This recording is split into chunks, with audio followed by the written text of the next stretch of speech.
কৰিব যত্ন কৰে কাৰণ পুলিচটো দুজন তিনিজনে ধৰে তেতিয়া যদি কিবা কাৰণত পুলিচে উল্টাই ব্যৱস্থা লয় যোৱাবাৰ মই দেখিছোঁ যে আমি সুপ্ৰিম কোৰ্ট পৰ্যন্ত যাবলগীয়া হ'ল আৰু যথেষ্ট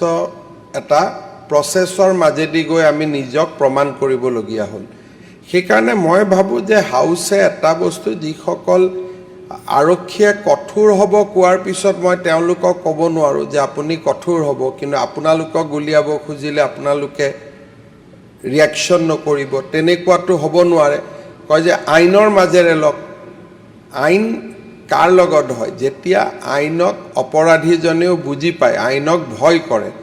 যোনে আইনক ভয় নকৰে পুলিচকে মাৰিব খোজে তেতিয়াতো পুলিচেও একশ্যন ল'ব লাগে সেইকাৰণে মই ভাবোঁ যে যদি কেতিয়াবা পুলিচে দৃঢ় ব্যৱস্থা ল'বলগীয়া হয় বাধ্যত পৰি নহ'লেতো আইনৰ থ্ৰুদিয়ে হ'ব সকলো কাম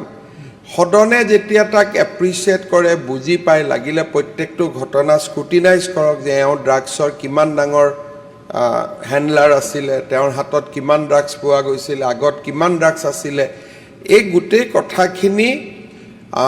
হাউচৰ পৰা আজিৰ কোঅপাৰেশ্যনটো সদায় থাকিলে তেতিয়াহ'লে পুলিচে যথেষ্ট ভাল কাম কৰিব পাৰিব কিন্তু আজিৰ কোঅপাৰেশ্যনটো সদায় থাকিব লাগিব কাৰণ মই যোৱাবাৰ দেখিছোঁ আজি সদনত দুই এজনে কৈছে যে আমাৰ মাইনৰিটি সমাজত এইটো বেছিকৈ সোমাইছে মই নকওঁ মই ভাবোঁ যে অকল মাইনৰিটি সমাজত নহয় মেজৰিটি সমাজতো এইটো সোমাইছে কিন্তু যেতিয়া কোনোবা এজন অপৰাধীক ধৰা যায় তেতিয়া আকৌ তেওঁৰ ধৰ্মলৈও সদনত আলোচনা হয় যে এওঁৰ ধৰ্ম কি বা এনেকুৱাই মানুহ নেকি গতিকে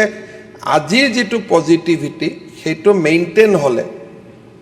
তেতিয়াহ'লে আমি যথেষ্ট ভাল কাম কৰিব পাৰোঁ কিন্তু যেতিয়া প্ৰত্যেক দিনাই পুলিচক কাঠগড়াত থিয় কৰা হয় স্বাভাৱিকভাৱে পুলিচৰ স্পীডটো যদি 100 থাকে 90লৈকে নামি যায় এই ব্যৱস্থাটো আমি নিশ্চিতভাৱে আমি মনত ৰাখিব লাগিব আৰু কেন্দ্ৰীয় গৃহমন্ত্ৰী ডাঙৰীয়ায়ো এইবাৰ যথেষ্ট পদক্ষেপ ল'ব খুজিছে ড্ৰাগছৰ ওপৰত যিটো আজি ইয়াত কোৱা হৈছে যে ড্ৰাগছৰ ব্যৱসায়ীসকলক কোৰ আৰু তেওঁলোকক আমি বেকএণ্ড আমি কৰোঁ নে নাই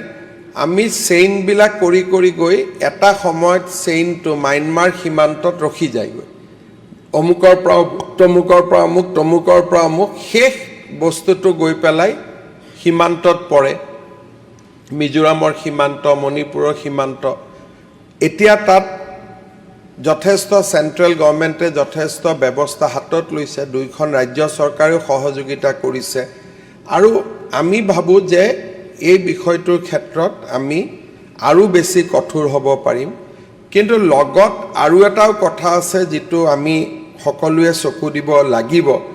যে ব্যৱসায়ীসকলৰ লগত যিসকল যুৱক ভিক্টিম হ'ল তেওঁলোকক আমি ৰিহেবিলিটেশ্যন কেনেকৈ কৰিব পাৰোঁ আজি দেখা যায় যে যিবিলাক নিচামুক্তি কেন্দ্ৰ আছে তেওঁলোকেও বহুতৰ মই সকলোকে নকওঁ 2-4জনে তেওঁলোকে নিজে ড্ৰাগছ দিয়া আৰম্ভ কৰি দিয়ে নিচামুক্তি কেন্দ্ৰ গৈ পেলাই আকৌ ড্ৰাগছ খোৱাৰে এটা কেন্দ্ৰ হৈ পৰে গতিকে এই দিশতো আমি ভাল ভাল NGOক আমি আহ্বান জনাম যে আপোনালোকে ৰিহেবিলিটেশ্যন চেণ্টাৰৰ কাৰণে আগবাঢ়ি আহক চৰকাৰে আৰ্থিক সহায় কৰিব আমি এটা স্কিমো আনিম যে চৰকাৰে কেনেকৈ সহায় কৰিব পাৰে কিন্তু বৰ্তমানৰ বহুত নিচামুক্তি কেন্দ্ৰতে এনেধৰণৰ ঘটনা সংঘটিত হোৱাৰ অভিযোগ আমি সময়ে সময়ে পাই থাকোঁ বা বাতৰি কাকততো ওলায় সেইবাবে মই এটাই অনুৰোধ কৰিম যে আমি যিজনে ব্যৱসায় কৰে তেওঁৰ বিৰুদ্ধে আমি কঠোৰ হ'ম আৰু ভিক্টিমসকলক ৰিহেবিলেট কৰাৰ কাৰণেও চেষ্টা কৰিম আৰু ড্ৰাগছৰ ক্ষেত্ৰত যদি আমি কঠোৰ হওঁ অকল ড্ৰাগছ নিয়ন্ত্ৰণে নহয় সৰু সুৰা বহুত অপৰাধ নিয়ন্ত্ৰণ হয় চেইন ষ্টিচিং মানুহৰ ৰাতি টকা পইচা জোৰ কৰি লোৱা